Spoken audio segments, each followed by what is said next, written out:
overwhelmingly prefer the newer textbooks, particularly if they come with new technologies. The economics are what drive the rental programs. It's not the publishers. We're more than happy to supply them, and they can buy the books cheaper from us directly because they don't have to go through, many cases, the middleman. Sometimes they go through the bookstore, but generally I think a lot of it's bought directly, which we sell wholesale. Mr. Chair, just another question on that topic. How does the technology then, how do the students, if a textbook comes with a CD, how do you handle that? It depends on whether it's, some textbook, I have an example up there, it's actually the CD is the subject and the textbook supplements it. So that always comes as a unit. If it's what's known as supplemental or what the kids call bundle, then the kids have to buy those separately generally because the bookstore, the bookstore or whatever entries managing it can't handle those one-time use materials for like a graded online homework program versus a textbook. So the students buy the trade books, like the Sun Also Rises, for example. So you got an English course, you got 6 textbooks that go with it, with your living book or something. They'll buy those separately. So it's not just strict rental. It's the core books generally where they're trying to put hybrid programs together. It's 3 or 4 or 5 of the very core freshman and sophomore books. Representative Gunther. Thank you, Mr. Chairman. Mr. Hildebrand, is that correct? Yes, sir. We have Commander Severson and I was a radarman in the Navy, and we made constant checks and changes of books all the time. And last I heard, the Navy is a pretty substantial sized organization, and we have tons of books. And when we had a change that happened to have in one book, they would give us those changes. If there were little changes, we'd write them in just like we do in an amendment. If there were substantial changes, like a whole chapter, they would send us just that chapter.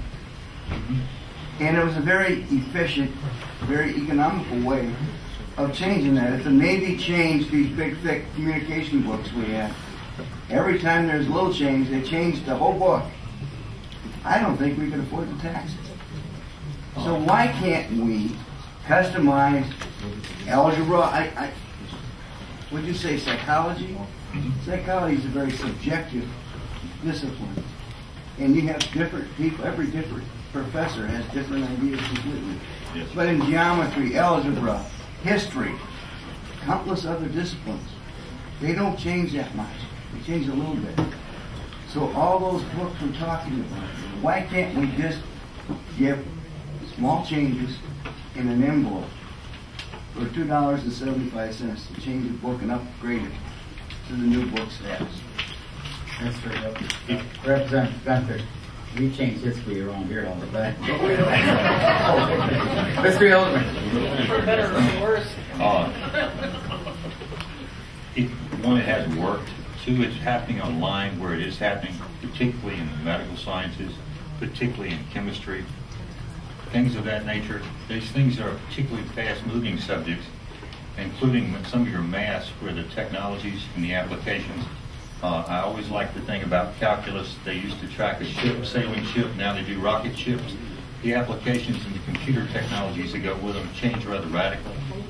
The reason this is so important when I was showing you that one intro psych book is that every time one part moves, it may move 20 others. It has been tried. It's expensive. The faculty don't like it. The students lose the pieces. It's one of the reasons they produce a lot of one-time use books with tear outs. It's the only way they can get the students to bring materials to the class. And the faculty choose to order those books that way. But there are cost reasons and there are teaching reasons, or they would do it because it would be easier for them. Thank you, Mr. Chairman. Mr. Hildebrand, yes, I look at this little handout here, and they're showing what they're paying for books. And I know I went to college a long time ago. They didn't change books. In fact, I had some books that were probably 10 years old when I bought them secondhand. But I look at this, the numbers they have here. I look at the size of college loans. And if professors can't figure out a way to do it better, we're going to have to do it for them. Because right now, I look at the inexpensiveness of making changes. If you have changes in one chapter, I'm even willing to replace that whole chapter. Not the whole book. You mentioned chemistry. The periodic tables hasn't changed forever. some of the compounds, however, have. One of the biggest pressures of late has been lightweight material. I'm sorry, Mr. Chairman. I like a conversation here. Can I respond, sir? You sure can. Okay. You obviously already have. Actually, But if you could, Mr. Chairman, I don't think Representative Gunther was done talking. oh, okay. I'm sorry. I just would love to hear your response to if they just change one chapter, why they can't do that after 4 years of using that book. Mr. Hildebrand. Sir, I've got this study here right now. Over a period of 5+ years, a grand total of 13.7% of all textbooks were altered. Now, there are some. Recently, I was in a discussion between an architectural textbook seller and a chemistry and an engineering. And they were all being pressured heavily to change their textbooks to accommodate lightweight materials. One, the compounds, the other, the use, and the other is the engineering. And they were all saying, we don't want to reprint because it costs too much. So there are cross pressures against this. But the other principal pressure, sir, is if you do not revise your books within a reasonable period of time, the faculty will not choose your books, and that book will go off the market. Only about 30% of all books that are ever published are ever republished because the market won't take them. One last question. Go ahead. Mr. Chairman, Mr. Hildebrand, I think we can put pressure on college professors in Minnesota. I think we can change the way they do business. I think also that the book company, we can't change those, but the book company that comes out with textbooks that allows things like that to happen so our students don't go in debt any more than they have to is going to be smiled at very much by those professors against it. Representative Stevenson. Thank you, Mr. Chair, and to the witness. You had made a statement that it's there's pressure on the professors every couple of years, and this is kind of follow up on the previous question, but there's pressure every couple of years to revise their textbook.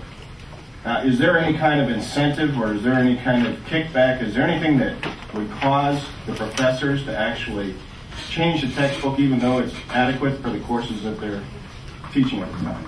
Mr. Hildebrand. Go ahead. The response I can give best is the one that Zogby International found in their study, and that is that by an overwhelming majority, it's not that they're being pressured to buy the books, that they are choosing the books, is they are pressuring in the reverse direction the publishers. They want new tools, new technologies. One of the greatest growth areas, to cover both your statements, is custom books.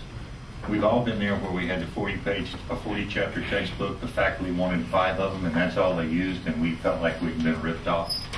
Well, now the faculty can go online to any of the major publishers and with a mouse and in 15 minutes create their own book with their own content. And since we're not in the printing business, we're in the content business, the price of the book plummets. And so the big driver right now in the industry is to do what you're looking for in terms of price. The students like these books because they're efficient. Their 2 chief complaints, not price first, but use first. And if they find that they use the book effectively and they use all of it, the complaints just bottom out. So that is going to be a major thing. The other thing, the world is going digital. The concerns that you're expressing here about new textbooks, new technology, new print runs, I think in the very near future, as inertia falls away, that there are more ebook titles available, but the students are not really accepting the full thick text as an ebook yet. So several of the big text companies are trying to develop a reader that will become the equivalent of a textbook, and the price will plummet.